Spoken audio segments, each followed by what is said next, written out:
Good morning. I'm going to give you a very compact overview of all the main trends that are impacting basically any business, and especially yours also, and also talk about challenges and opportunities.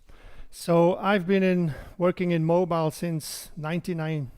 Used to work for Nokia at the time. We were building all this, great concepts about smartphones at the time.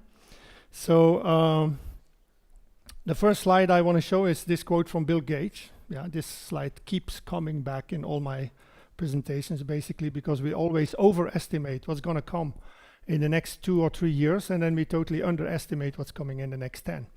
So at that time, we were using already all these great case studies of like how cool it's going to be to work with a smartphone, be able to put in your personal preferences, get notifications when your favorite actor or new movie is coming out, be able to buy your tickets and all that. And then it still took like probably 8, 9 to 10 years until the iPhone came. Yeah. But then when that came, it changed everything drastically. So I also like to look at the future from how we were looking at it from the past. Yeah. When I was a kid in the early 70s, so in class they asked us to design the year 2000. And all the boys at least were designing flying cars. But we still don't have any flying cars. But nobody could foresee that actually computing, the internet and then mobile would change basically everything we do, in our personal lives and the way we do business. So in 2000, there were no flying cars, but now there's an entire new generation of entrepreneurs that are actually building these cars. Yeah, like this one, which is in Slovenia, which is called the Aeromobile. Yeah, so this is actually, you can pre-order it now for $1 million, to be delivered in 2020. Airbus is doing this concept, which they call the pod, which are actually pods that can run in cities or drive in cities, and then they will be picked up somehow from one end to the other by some air device, like this. This is no concept. They are working on this. Yeah. So there's all these new concepts coming of like how we can actually transport, or use transport in different ways in cities. Another one is this one, which is in Israel, which is a flying car, which is being tested now, and they want to commercialize this also by 2020. It's not really a cool model yet, I would say, but it's flying. And then we have this one in Dubai, which is actually a self-driving drone, or self-flying drone, as we call them, and which is actually available already now in Dubai, to lift you from one area in the city to another. Or what about this one from Google founder Larry Page? He puts his money in this type of devices, more to be being transported or move around in nature. As of now, just above water, but the idea is that, use these devices in nature to move quickly from one spot to another. Cool, no? Would you like such a device? So there's tons of these devices. Meanwhile, this is our reality. Yeah. So we're still living in, overpopulated cities, and this population is going to keep growing up to 70 or 75% globally. Yeah, people live in cities. Car sales are still growing by 3% on average, up to 2030 at least. But, this type of situations is totally unsustainable. Yeah, we lose a lot of time on average. If you spend 45 minutes a day in a traffic jam, that means 3 weeks of vacation by the end of the year.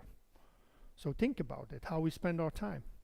That's why we have all these entrepreneurs now in coming up with new solutions of, sharing type of car sharing services, Uber, Lyft, BlaBlaCar, and then tons of new services that come out of these areas.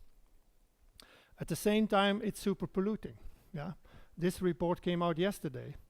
In London, 95% of the Londoners, which is like 8 million people, are getting the bad substance of diesel, and that's over 50%. And in central London, it's more than double of the limits that are proposed. So this is totally unsustainable for our children, for ourselves. Yeah, so we need to look at other ways. 96% of the time that we use cars, the car is not used. It's just parked. We just use the car 4%. Yeah? If you look at your neighborhood, or where I am in Cambridge, everybody has 2 cars, but the cars are just used to bring the children to school and go to work. And then the car is parked the rest of the day. So lots of waste. Yeah? So we're going to change all this. So thanks to data, yeah, this is a slide, a video from Waze, you know, that startup that got bought by Google, was one of the first to actually track locations and propose alternative routes, yeah, for car drivers. So, but thanks to data, we are able to see all this, you know, flaws in our system thinking. Yeah, before we just didn't know. Now we can trace all that data, we can track all that. So we know what is happening. In Europe, there's already an agreement with 29 countries to actually use 5G, you know, in testing areas between different countries. Yeah, there's a plan by 2025 that all highways, all railways, and all urban areas will be covered by 5G by that time. Yeah, to actually also stimulate this new economy. Meanwhile, we have already self-driving trucks. This is a project that ran last year with 6 self-driving trucks in a convoy that left from Denmark, Germany, Holland, Belgium, and I think it was Sweden, and they all drove to the port of Rotterdam. Yeah, so, and it all went fluently. Meanwhile, this is a Budweiser truck with an experiment with Otto, the company that got bought by Uber in US. This is the first self-driving delivery, yeah, of beer. The thing is, people are scared by seeing cars with no driver. Yeah. So we're going to have to get used actually to that side of having cars where nobody's driving in. Yeah, so the adoption of human beings is actually going to take longer than the technology is there. It's going to happen already in, I think, with taxis and in urban centers. So, but just think about the concept of self-driving car. Yeah. Everything that you used to do in a car, if you don't have to drive anymore, you can now do different. Yeah? You can have coffee, you can have meetings, you can create an entertainment center.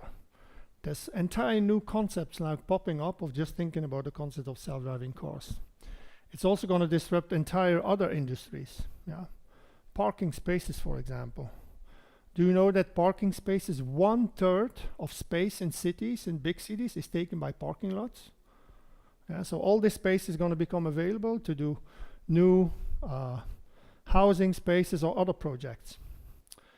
Uber announced that by 2030 they can replace the entire taxi fleet in New York City. Yeah, today there are 126,000 cars, yeah, doing taxi service in New York. By 2030 they can replace that by 9,000 self-driving cars. Be more efficient, cheaper. Yeah, that's what technology does. So this is a slide of how self-driving cars are going to get along. Yeah, so what are we going to do with all the ones that don't have the self-driving car yet? It's going to be interesting, no? So yeah, we have all this cool technology, and even other areas also will be affected, like insurance, for example.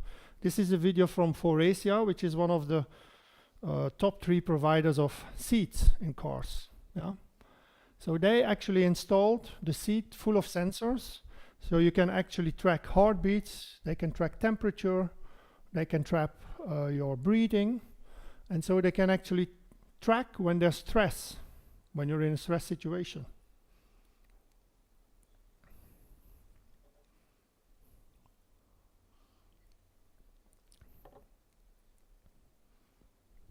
So they can diagnose, and then they can also come up with a solution, like giving you a massage, for example, which you will see in a minute. So the great thing about this is that they actually communicate already with insurance companies. Yeah, so the insurance companies know already all the data before an accident may happen. Yeah, so we go more into a preventive type of action. Yeah, not like when it's too late. Yeah. So, yeah, I think here you see the activation of the ventilation in the seat and then also massage.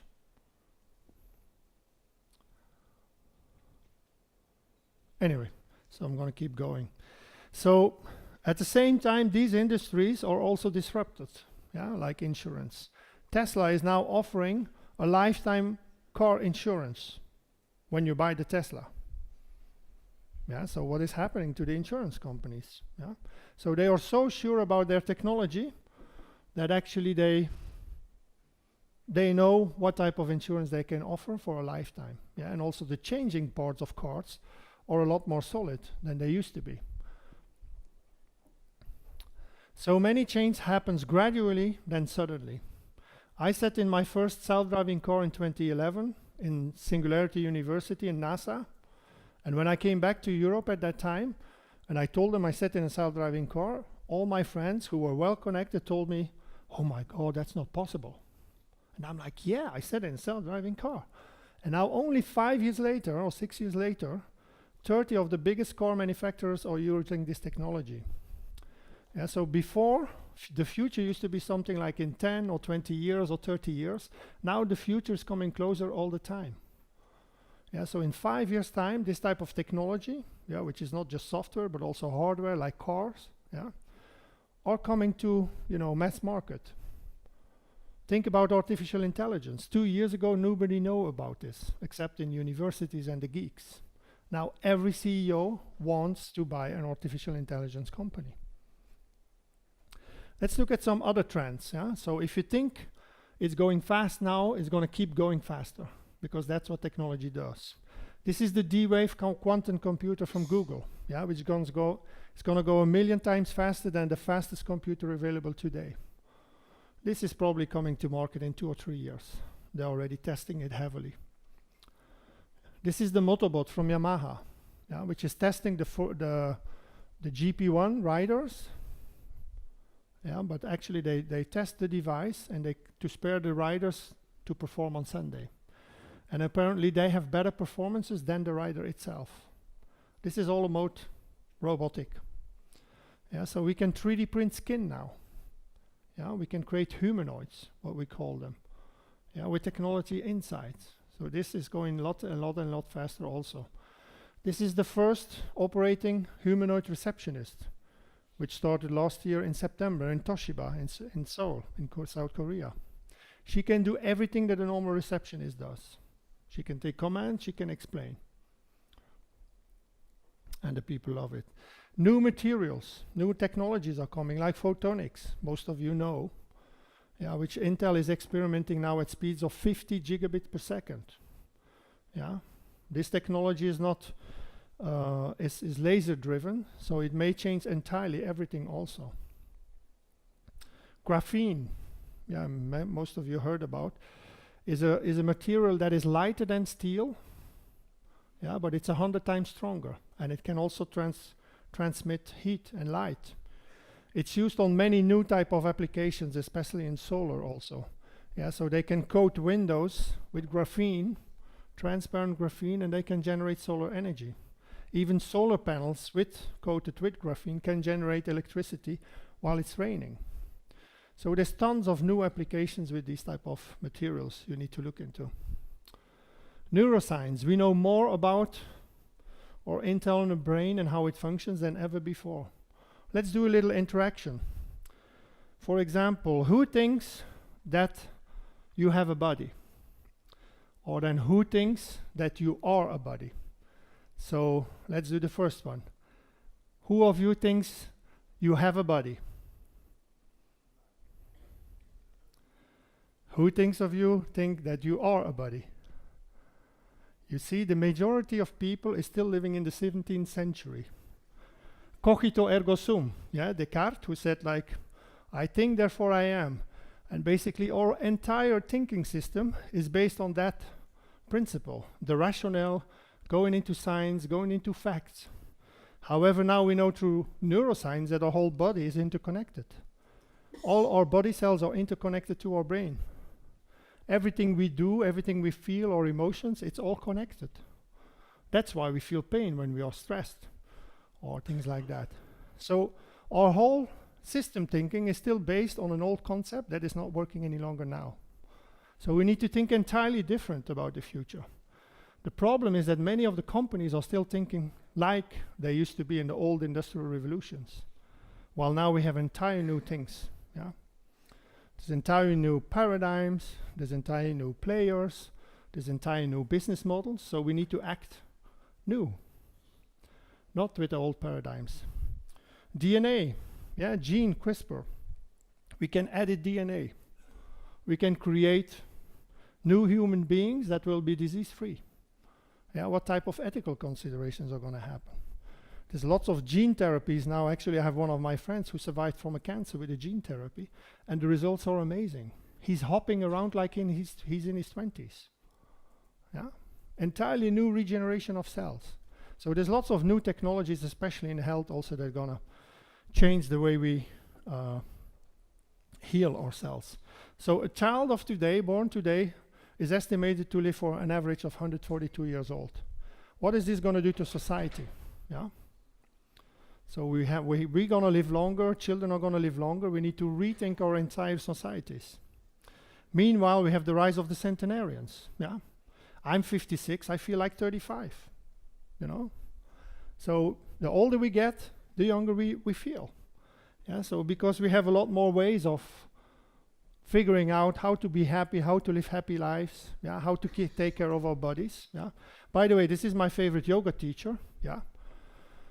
This is her slogan, the idea is to die young as late as possible. She's 99, she's still teaching yoga 6 to 8 times a week in New York. So this is the new role model. So what about food? Food industry is awaiting a huge disruption. Why? Because, you know, food, the industrialized food is one of the biggest polluters. Yeah, we need so much water to produce meat and things like that. So this looks like a really tasty meat burger, but it's actually entirely produced on protein, vegetable proteins and soy protein. And there's an entirely new generation of startups that are now actually starting to produce this and bringing this to market. Like this year already, up to the next coming years. So we may have an industry meat-free type of industry in a couple of years' time, or maybe in another decade. Yeah, and it tastes as good as a normal burger, or even better, they say. So they can give it any taste. By the way, they can produce cheese or French cheese and everything you want. Now, just in the labs. 3D printing. We can 3D print everything. This one here is from a Dutch architect, I forgot his name now, but it's based on mycelium. Mycelium is a material based from mushrooms, and they can make a strong new material out of it. We can 3D print houses. Chinese are doing tons of it. We can 3D print fashion. We can 3D print food, and we can 3D print organs, regenerative organs, yeah, as we say. Because our bodies are not very good when we take an organ from another person. So building new organs from our own selves is now the new technology that is awaiting. There are even 3D printed structures from artificial intelligence. This is an entirely based 3D structure made by an AI, yeah, by a startup in London. So we're going to see a huge new renaissance in buildings, of the possibilities of buildings, what we can do with new materials, new polymers and things like that. So exciting. So literally everything that I have seen in Star Trek is now possible, except maybe the transportation, yeah, or teleportation. Yeah, and even that they're working on. Yeah, so we are going in this transhumanist era where we come from just mobile with wearables, then we can do exoskeleton type of, you know, arms or limbs that can be entirely technological, added to our body, and then even connecting our brain. Yeah, like Ray Kurzweil says, in a couple of years' time, we're going to be able to connect our brain to the network. No kidding. So we're at the pivot point of exponential technological change, and to keep thinking linear, as we used to do, doesn't work any longer. Yeah, we have to think entirely different. The new advantages are brand, trust, purpose, liquidity, interfaces, speed, and intelligence. If you look at the winners of today, they are the ones who apply all these new characteristics. So humanity will change more in the next 20 years than in the previous 300. Yeah? Think about that we may be the last generation who knew how life was before the internet. Your children may never be able to drive a car themselves. Yeah? Think about your children in school who are still learning, the same way we used to do 50 years ago. While the entire world changed, the entire way we do business, everything changed. We need to prepare them differently. Yeah, so there's going to be lots of changes ahead.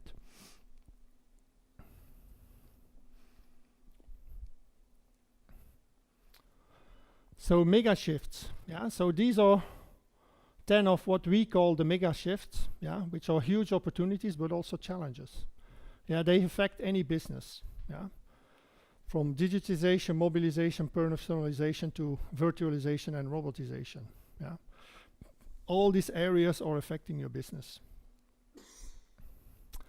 From ecosystems to platforms. If you look at the ecosystems of what we called before, Hilton, sorry, we're in the Hilton, yeah. HBO, Volkswagen, AT&T, yeah, so they are very monolithical type of enterprises. Yeah, they're very closed. Yeah, not platform thinking. And if you look at all the new businesses of success of today, they are all open type of platform. Yeah, Airbnb, Tesla, Snapchat, Slack. Yeah, these are the growth players of today. And why is that? Because they just open up and they think more transparently. They don't hide information. A couple of examples. This is 3D Hub, a startup from Amsterdam who started 2 years ago by connecting 3D printers through the network. They started off with 500 3D printers, now they have thousands. Yeah? So it's literally very easy. You go on the internet, you look for a part that you need to have 3D printed, and then you can also upload your own design, and then you can look for the closest 3D printer in your area. And then there's a business model for everyone involved, so everybody can make money.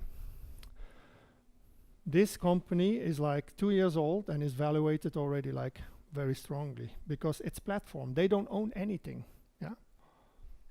But they create a great service. This is another one from Amsterdam, the Things Network. How many of you know this startup? Yeah, you should know this. This is pure IoT. Yeah, LoRaWAN services. They started with just connecting a couple of cities. They started actually in Amsterdam by connecting 10 LoRaWAN antennas. Yeah. Now they're in over 80 cities. Yeah. They created already 1,000 gateways. They created a network, and it's all done by the crowd. Yeah. So they are actually prototyping some of the best services possible with IoT.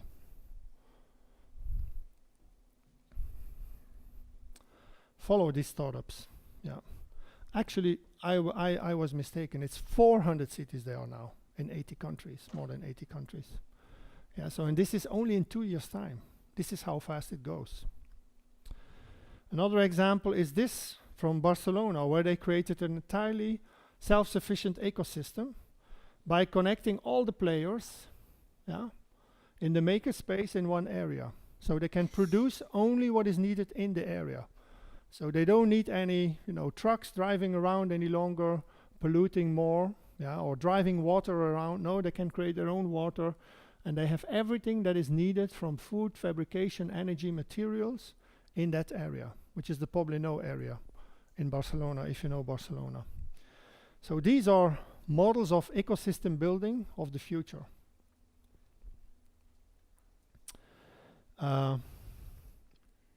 Meanwhile, the big platform players, the ones who weren't there 10 years ago, are now the most valued companies in the world. Yeah, look at this slide. Apple, Alphabet, Microsoft, Amazon, yeah, have valuations that are exceeding any expectations. They have so much cash, they can just buy any industry. They can just move to any industry. Amazon is moving into retail. Apple is moving into health. And then what's next? They can just move in any other industry because of this cash. These companies, everything that was fossil fuel related is losing in value. Yeah? So data really is the new oil. All the new business models are based on data. One of the problems we have is that if you look at this slide, all the data sits in Silicon Valley. Google, Amazon, Microsoft, Apple, Facebook, Intel, Oracle. Look at that. Look at Asia, you know, with Rakuten, Alibaba, Baidu, SoftBank, Tencent, these type of mega retailers and companies, yeah, have a lot of data too. But look at us in Europe. We are nowhere in this economy. Nowhere, literally. So think about that. Yeah. So what is going to be your strategy for the future? Are you going to keep letting this data go to Silicon Valley? Because if the value is there, that's where they're going to put the jackpot. Yeah, and let us pay whenever we need to. So if we want a different type of economy, we also need different strategies to go there. Hardware eating software. Hardware becomes so nano, yeah, it can be embedded already in medicines and in pills inside our body, communicating with devices outside. Yeah. Neuromorphic chips. Yeah, this is sitting already in your new iPhone and the Note 8 from Samsung. Chips that are already more functioning like a brain. Yeah, with a lot more neurological circuits that can do a lot more complex tasks. One of the providers of this technology is ARM. Yeah, most of you know the startup from Cambridge that got bought for 31 billion, yeah, by SoftBank last year. But look here, this is the secret of their strategy. They created thousands of ecosystems. Not just one ecosystem, no, they just created thousands of ecosystems so every partner can get value out of it. Yeah. So we are moving in this new age, yeah, of ambient computing, where we come from standalone computing, distributed computing, cloud computing to ambient, where we're going to connect sensors, machine intelligence, mind-machine interfaces, yeah, coming from thousands of apps to literally billions of apps, and then zero network connections to infinite network connections. This is the new area of the IoT, as we call it. This is a slide from Arup, a design agency of smart city of the future. Look at all the technologies used. Self-driving cars, self-driving trains, self-driving buses, connected parking spaces, connected traffic lights, connected street lights, drones to do surveillance, yeah, for security and maintenance, and so on. All of these technologies exist already, and most of these technologies are being applied. Yeah, so how do you position in this area? Where do you position? Yeah, it's key for your business in the future.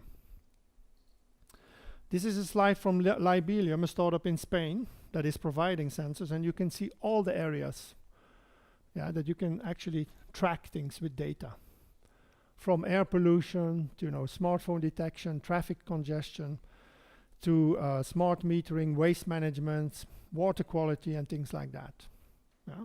So literally we can understand a lot, much more about our behavior in cities. In retail, the same, or the connected home. Yeah, so everything is going to be connected. All the products will be able to give us information somehow, or we will be able to interact with them. Here, another great slide I like. This is the sector you're in. Yeah. This area used to be a sector that was dominated by you. And look, this is the ecosystem that was created, yeah, by being open, by connecting to others. And all these people, all these areas, all these companies could potentially be your partners. That's the thinking of the future. You know, collaboration and working together. A couple of other examples, data-driven buildings. This is the smartest building in Amsterdam. Amsterdam keeps coming back. So where actually everything is connected, yeah? So the walls, the lighting, everything is connected. From the moment you come in with your car, you can drive in the parking, yeah? And the building knows that you are there.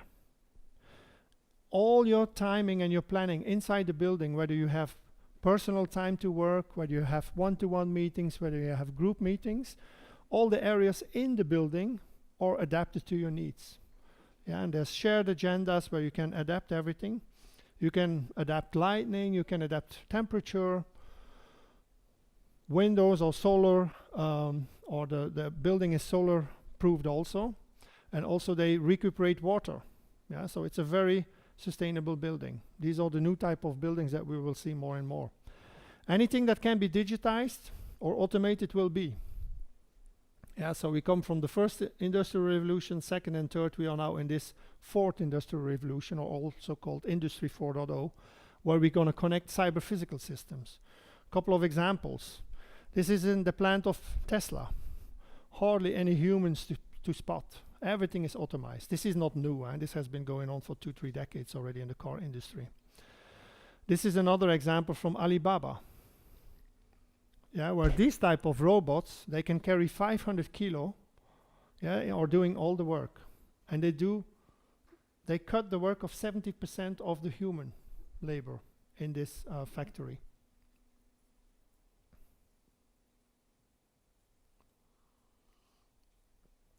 Hardly any humans to spot. This is what happens with technology. We take out all the value. So that is generated, but then what is happening to humans? Yeah, we're going to have to reinvent ourselves a bit. Amazon is experimenting in Cambridge with delivery through drones. Yeah, and it also goes fluently. Do you think that Amazon is going to put its drivers in these traffic jams to deliver its stuff? No, they're going to come up with these type of solutions. There's always new solutions for existing problems. So we will move from mobile first to an AI first world. You remember this quote from Eric Schmidt from Google 10 years ago, where every time the next year is going to be mobile, the next year is going to be mobile, yeah. But then, you know, everything is now mobile.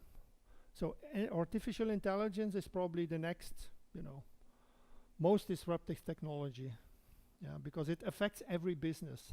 Why? Because there's so much data generated already just by our computers or devices. All these sensors, yeah, all these moving objects. So we can not analyze this any longer as human beings. We need help. We need help from machines to do that. And so if we get a meaning out of that data, then we can also produce new services. This is how the startups move so fast, because they have access to the data. They try out new things. If it doesn't work, they can pivot immediately because they see another opportunity through the data. This is where all the new opportunities lie.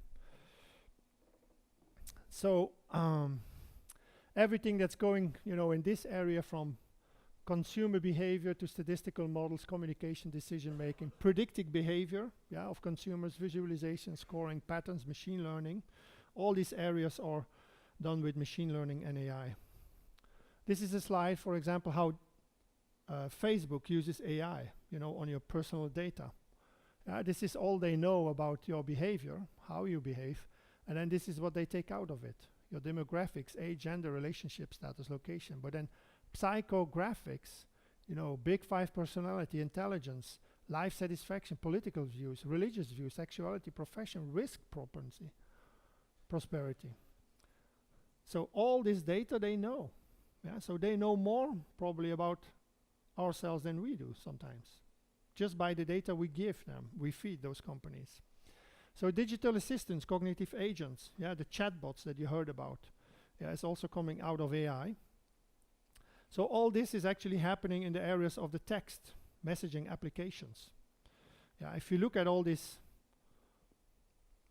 applications that are most used, you know, up to 1 billion users from WhatsApp, Facebook Messenger, QQ Mobile, WeChat and all that. Snapchat is not in here. But all the action is moving here. Even all the advertising is moving here. Conversations are created here. Yeah, more and more applications are using chatbots, yeah, to actually communicate with users. You know, like health or fitness type of devices, you can have interactions with machines instead of actually human beings. This is a checking I did a couple of months ago, yeah, through Facebook Messenger. Yeah, I don't need to download the app any longer of KLM. I can do everything through Facebook Messenger. My booking, my boarding pass, everything, my check-in, and it was fluid. It's so fluid that I don't need an app any longer. Yeah, so these companies are taking more and more spaces towards them. Yeah. So here's how many of you know well Cortana from Microsoft? Okay, then I'm going to show the video. Can I have a bit more volume on this one? No? Okay.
You got the picture, right? So she goes on and on and on, so digging deeper and deeper into your preferences, and it's all automatic, yeah, with the machine. So these are the new type of interactions we're gonna have, yeah, and they start to happen already in some applications, or the use of voice. So there's an entire ecosystem of startups coming in these areas, you know, like from text and chatbots to avatar, speech conversion, machine learning, virtual agents, personal advisors, and so on. So the next interface revolution is voice, yeah, so which we know already through Siri, Amazon Echo, Cortana, Google Now, Facebook, and all that. So there's tons of new applications already coming. I believe that in 10 years' time, we may actually have no phone anymore. Yeah, because we're literally going to start talking and interacting with devices. This is happening already in your car. It can happen in your house. You will, you know, talk to your devices, and this technology is now ripe for this. Yeah, I use currently, I live in Istanbul, and I use Google Translate to communicate with cab drivers, and it works perfectly. They talk in Turkish to me, you know, it translates to me, and I can talk in my language, and it translates to them. There's another startup that actually has automatic translation in an earbud, yeah, where you actually talk in a different language and it automatically translates. So there's lots of new applications also in voice. The other interface revolution is AR, VR, augmented reality, virtual reality, Microsoft HoloLens, yeah, with holographics, or BCIs, brain-computer interfaces, yeah. So we know Facebook bought Oculus Rift, yeah. According Mark Zuckerberg, this type of heavy devices is going to disappear in 10 years. This technology is going to be in your glasses, yeah, like Google Glass was an early alpha test, but this is coming to your glasses. It's already heavily used as an entire new generation of startups, especially in the value, that are developing new services, yeah. Disney is already using it to design its new theme park. Ford is using it to design its new car. Yeah, lots of designers are using it to actually work with different designers in different locations in the same virtual space. There are coders that are actually developing new type of office spaces, yeah, virtual office spaces without a desk. Yeah, because you can create any type of interface you want to work in. You want to type, you can just type if you want. You want to talk to the device, you can just talk. So we don't need any office desks any longer. We can just stand, run around, work wherever we are, yeah, in this type of spaces. There are coders who get together in a coding room to actually debug the code straight in the VR system.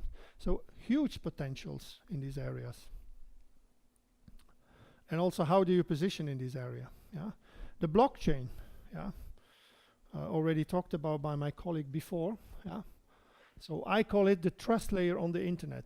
Why do we need the blockchain? Because the internet is a mess. Yeah, we have fake news. There's so much fake stuff going on. Yeah, we created a entire generation that is addicted basically to wrong information. Yeah, so we need another layer of trust. Yeah, there's lots of companies that do business that are still not transparent. The internet makes things transparent. The blockchain will actually regulate that. Yeah, so there's tons of companies already working in this area, probably you too. Yeah, so big banks, 15% of big banks are actually doing blockchain projects. The head of IMF last week declared actually that she can see the end of banking, yeah, and the triumph of cryptocurrency. Because the new style of payments, the new style of using money is entirely different. Yeah, all these fintech startups, what do? They just make everything easy for you. I took an account with N26 last year. They created 300,000 new accounts in only 6 months' time in a couple of European countries. And how do they do it? You just do it from the phone app. They call you from the phone, they can check your face, they do a face recognition pattern. They check your ID all from the phone. I don't need to go to the bank any longer. Why do I need to go to the bank? You know, it needs to be easy, simple. Checkouts in hotels. You know, why do they need to print all that stuff? It takes time, signature, things like that. No, it has to be easy. We want things to go fluently. Here are a couple of the banks that are doing these projects. mostly in, you know, areas of like registry, smart contracts, smart shares, trading, cross-border payments, digital payment system, digital security, risk management, and all that. I'm not going to go too deep into this because you have an entire session on that tomorrow. So a couple of the projects are Hyperledger, yeah, which are actually tons of organizations that create cross-sectoral contracts and partnerships through the blockchain, using the blockchain. Yeah, not just in one sector, but in cross sectors. Ripple, who got funded with $55 million by Google, is creating an entire new payment system where they focus on speed and accuracy. Yeah. Here's a good one. This is from my friend, actually in ex-telco. Some of you might know him, Carlos Domingo, who used to run R&D from Telefonica a couple of years ago. He created this startup, which is actually going to disrupt venture capital. How many of you heard about Ico Craze? ICO is basically where you can invest in startups using the blockchain and bitcoins. Yeah, and it makes everything liquid. So he is creating a project for venture capital. The problem with venture capital is that you always have to wait too long cycles to get your money back. So in here they create a pool where you can invest and you can get in, get out whenever you want. Yeah, so they make all the money liquid. Yeah, and I know tons of startups where they just start coding for blockchain. Everything is moving to blockchain. So if you're not in this area yet, you really have to get into it. Look at banking industry, how they got disrupted. Yeah, these are the key, you know, areas, you know, from wealth management, insurance, capital markets, small, mid-sized enterprise payments, retail. And look at all the new services created by fintech companies. This is also what can happen in your areas. Yeah? If you're being disrupted, think like how you can partner with those startups, or how can you acquire them and create entirely new services. They focus on one segment, yeah, and then they do that really, really well. They create really good experiences. Winning strategies. Some of the examples. This is Atom, that is just creating an entire banking software. Yeah, they can run an entire bank. Everything is possible in Atom. This one here, eToro, where you can actually do investments, but it works as a social network. It's like Facebook, but you can follow other investors and how they are successful with their investments, and then you can sign in on their investments. Transferwise. How many of you know Transferwise? Okay, yeah. So this is one of the most popular fintech companies, where actually what they do is they make everything transparent. How much commission the banks are taking on your international payments, and then they always deliver it cheaper. Yeah, in insurance, Lemonade. Now you can literally, you know, the old model used to be you can take an insurance for your home, yeah, and everything that's inside your home. Now you can just do item by item. Like this one, for example, Trough.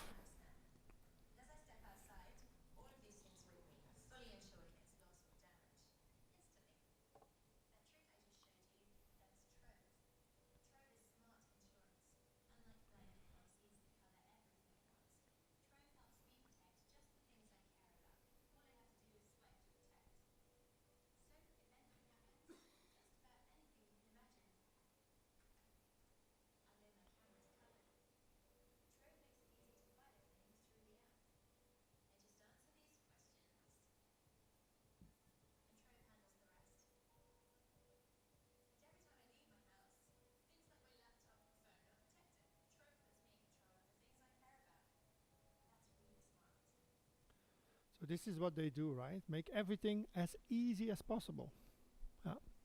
So, and this is how they disrupt any business. In health also, this one is actually using wearables. So the fitter you are, yeah, the less you pay. These are new models of the future, yeah, combining technology and new behavior. This is an overview slide of what is happening with all these startups in the insurance area, insurtech, as we say. So let's get a bit to your industry, 5G. Yeah, there's still no standard yet. There's a lot of hype, yeah, but it's one of the most promising technologies, yeah, because it can combine just mobile and then also sensoring type of activities. One example here in the port of Tallinn. Last week it was announced the partnership with Ericsson, Intel, and I think it was Telia. Yeah. So where they actually, what they do, they install the 5G antennas to communicate with the cruise ship. Yeah, so because on this cruise ship there's like 2,000 people consuming not just alcohol but heavy Wi-Fi. Yeah. So and these are testing pilots of actually how they can work, and they want to define this area in Tallinn, Helsinki, Stockholm, which are where there are lots of cruises. Yeah, with this type of 5G technologies. Fiber to the home. Yeah, so we know all the socio-economic benefits of ultra broadband in education, healthcare, care with improved, reduced cost, positive impact on economy, and eco-efficiency. Yeah, so the fiber to the home is still the best technology. Yeah, there's low latency and things like that, but there has been a slowdown, especially in Europe. We are way behind of US, we're way behind of China, we're way behind of Saudi Arabia and other countries like that, or South Korea. So probably now with the new economic uplift, yeah, we're going to get more investments in this area. But also the combination in fiber to the home is a necessary combination. Yeah, some people bet just on 5G, yeah, because then more and more users get mobile. But actually to get everything in the house and all the services that you have seen that I have talked about, yeah, we're going to need fiber to the home. So definitely an area to get into. However, there's also other projects like this one from Spacex, who announced to put in like 4,000 satellites into space to create an entire global broadband network. Yeah, so this again, disruption can happen from everywhere. This is a very secret project. They don't talk a lot about it. It was announced in 2015, but probably in a couple of years' time we will see already the first applications. He's going fast. Yeah, so last week he announced also that you can use rockets actually to go from one area to the globe to another in 1 hour, for example. Security. Yeah, one of the biggest areas and probably also one of the biggest opportunistic areas for you guys to position. We saw the breach recently of Equifax where 126 million records, social security numbers were stolen. Here are a couple of other examples of millions of users breaches, yeah, and how they do it. So this is one from in US from a couple of years ago where they actually stole I think 5.9 million records of employees, state employees in US. And what they did, they stole the biometric records, the fingerprints. So one of the things with fingerprints is when they steal a fingerprint, yeah, they can use it all the time and reuse it all the time. If you change the password or if you lose your password or your record is stolen, you can still change your password. But a fingerprint, they have it for life. So there's, with these type of technologies, think what is happening. Now with face technology, yeah, they can mimic your face. They can put another layer of, a face from a picture. They can recreate images also, or living images, living video images through Skype or other technologies. So yeah, it's one of the areas, yeah. Now nearly 1/3 of companies have been affected by that, yeah, 2 years ago, yeah. And 35% think they're going to be affected in the next 2 years. Yeah, 61% of CEOs are very concerned with this. Yeah, so this is definitely an area that needs attention. Here you can see some of the areas, that are most used for this type of activities. So I'm going to go a bit faster because my time is running up. So we need hybrid thinking. Yeah, so you need to understand what is today. You need to be focused on your business day to day, but you also need to understand about what's happening in the future. If you don't know what is coming to you in the future, you're going to be totally lost because you need to strategize. You need to position in the future. Yeah, there's 5 new economies coming. Yeah, the maker economy, distributor manufacturing, 3D printed, on-demand sharing economy. Yeah, own less and have more access. New kind of disownership. Circular economy, people, planet, profit, yeah, towards a sustainable capitalism. Entire new generation is there. Experience economy, immersive and embodied experiences. Lifetime memories, not purchases, yeah. The ones who are creating the best experiences are the winners of today. And then we have the gig economy, remote working and telepresence. IKEA just acquired TaskRabbit, yeah, the #1 in the gig economy. Yeah, so which is a really smart move, because then IKEA can actually use these people to set up IKEA furniture, but they also learn about other tasks in the house that are needed, so they expand their market. Yeah, they go into new areas. This is the strategy. If your area is just like an area that's very competitive, you can only take small little margins. Yeah, if you go in new areas, you can create an entire blue ocean of new type of services and applications. This is what needs to happen in your industry too. If not, in a couple of years' time, a telco company is going to be acquired by a content company, because the content companies are gaining so much cash, yeah, and getting so rich that they are going to buy you. This is what's going to happen if you don't innovate in your area. Yeah, so the inevitable interconnectedness and interdependence is the motto of the future. Hyper collaboration, not hyper competition. Those are the areas where there's growth. Yeah, and look at all the areas of like that are closest to you. Which of the segments that I have been talking about can you focus on? What are the low-hanging fruits? Which sector is a natural fit for you? There's many areas you can go in. Yeah, the strategic decisions need to be made. This is one of my favorite slides, yeah, from my colleague futurist Frank Diana, where actually it's all about combinatorial innovation. Yeah, so the biggest opportunities lie in the combinations of those areas. If you look at the areas here, which are all the technology areas that we know, internet, social, mobile, cloud, big data, all the ones that are coming, yeah, that are now actually emerging, 3D printing, renewable energy, Internet of Things, cognitive systems, nanotech, robotics, blockchain, genomics, drones, everything I talked about. And then we have all the technologies of the future, yeah, in different sectors. So by that, if you start combining one area with another one and another one or another one, you will see there's new opportunities coming. So you can create a slide like this with all of your areas, or the areas that you're interested in, and then you start combining them, and you will see that's where the magic is for the future, new areas. So, but we're going to have huge ethical challenges, you know, robotics, you know, never offline, addiction, you know, to the screens, addiction to the internet, addiction to fake news, yeah. We can now engineer the human race. So we have been focusing mainly the last years on here, STEM technology, science, technology, and engineering, mathematics. But as more and more people lose their job due to technology, we're going to have to reinvent ourselves. Yeah, we're going into a big human crisis. Yeah. Why? Because we're going to have to think what we're going to do. We have to reinvent ourselves entirely. We need to develop new type of services. Yeah, new type of economy is going to be born out of this. Everything that's humanity, ethics, creativity, imagination, and this is already happening. Yeah, I'm connected with lots of, you know, people who are futurists or innovators, things like that. They all go in those areas. Yeah, human to human type of services. Why? Because technology is going to do the work.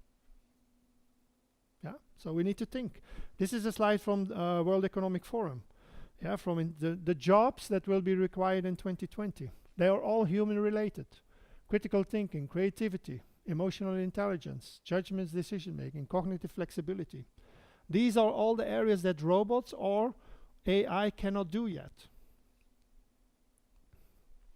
So we need to spend as much time and resources on the future of humanity as we spend on exponential technologies, because everyone is focused on tech. Everyone is focused on tech. So if everyone goes that direction, you know that, you know, the next wave is here.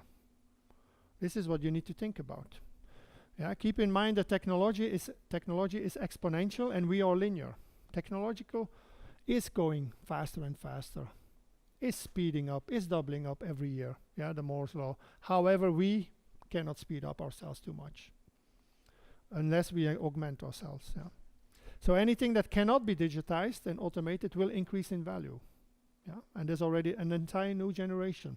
The whole young generation does not want to work for old type of companies any longer with old values. Yeah, fossil fuel economies of people who are companies who are still using fossil fuel economies, who don't have any values, yeah, who don't care about the planet, who don't care about people. They don't want to work for you any longer. That's why they start startups. This is one of the biggest problems of big corporations. Yeah, the talent pool. How are you going to attract talent? You need to attract them through your values, to new type of values. Yeah. So here is the Maslow pyramid. Yeah, on actually what type of economies that we come from. We come out of an economy of products, services, which we have been really good in Europe the last 3 decades. We are now in the economy of experiences. Yeah, the ones who create the best experiences win. But we are moving towards an economy of meaning. Everybody now wants purpose. Yeah, they want to work with a purpose. They want to work with companies with a purpose. They want meaningful lives. It's not just enough to just make money. This is not enough any longer. It doesn't work any longer. We see it already. You know, the Uber CEO had to resign out of the Trump advisory board because his employees are immigrants. Yeah? Pepsi Coke had to withdraw its biggest advertisement because the whole internet was going against it. And so on and so on. There's so many examples. So, okay, I think I'm near the end. So, in the future, you need to be a humanist. Yeah, you need to have values, purpose, and contribution. You need to be technologist. You need to understand what is technology, what is coming. You need to be a futurist, understanding what is coming, and then an innovator. How to design, how to innovate. Yeah, you need to have all these capacities. If you don't have one of these or you lack one of these, make sure that you get them in-house. Yeah, and this is a slide from Tony Robbins, which is the #1 coach of personal transformation. So all transformation starts with oneself. Yeah, don't expect others to transform for you. You will have to start the journey yourself. From a good physical body, being good in shape, emotions, meaning, relationships, time, and then only your career and mission and finances. Yeah. You, but I think there's one yes, question. Yes, is my last slide. Is my last slide. So we are, you know, computers are very incredible and accurate, fast and accurate and stupid, and we are incredibly slow, inaccurate, but yeah, we are brilliant. Together, we can build really good services. Yeah. Also for the future, take a holistic view of the future. Technology, humanity, organization, all these things were like not really related, but now more and more they are correlated and interrelated. Yeah. This is the sweet spot for the future. I thank you very much for your attention.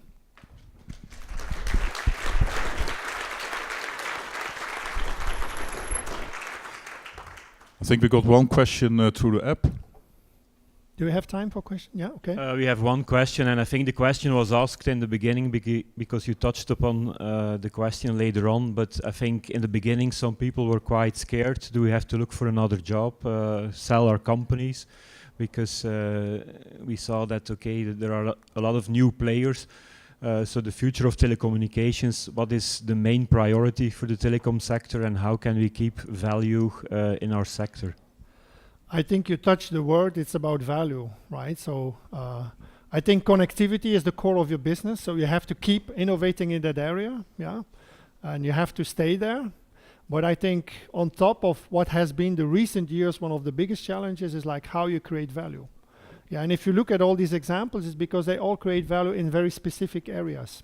So I think you need to broaden up, you know, and then also create new type of projects with startups, you know, so you can learn from them, bring them in-house, or let you people also go outside in the world, yeah, and do this type of merging type of activities, but focus on value, yeah.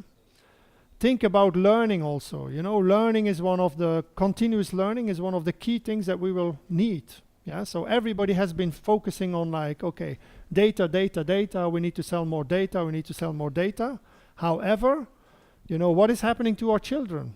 Yeah, they're just getting addicted. Yeah, you can have, or you can be in a role where you can actually teach children how to use technology in a correct way, in a good way.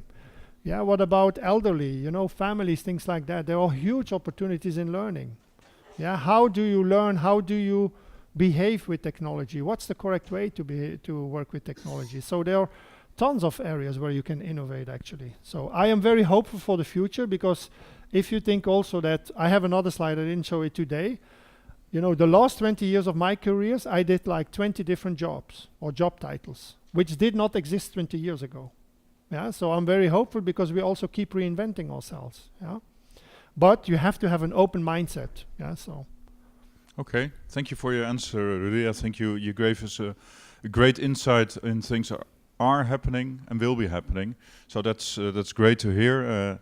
coming from what you said about cogito ergo sum up to ambient computing. It's a long journey, but it's a challenging one, and I think the challenge for all of us lays in what one of the things you said about innovation. You have to make sure you keep innovating, Yes. otherwise other people will be there and Yes. eating us. Yes. So thank you again. Thank you. Thank you for your attention. Now, a short word on logistics. Yeah. Okay, so now we will meet next doors because the rooms will be reset for the working group meetings. We will not keep this big room. So you are asked to take your stuff also with you. We will do a 15-minute session, a pitch-up session on which are the different working groups of ETIS. So you can also network during the coffee and the network breaks. So if you want to leave the room, take your stuff so you don't lose anything while the people will move the furniture. Thank you.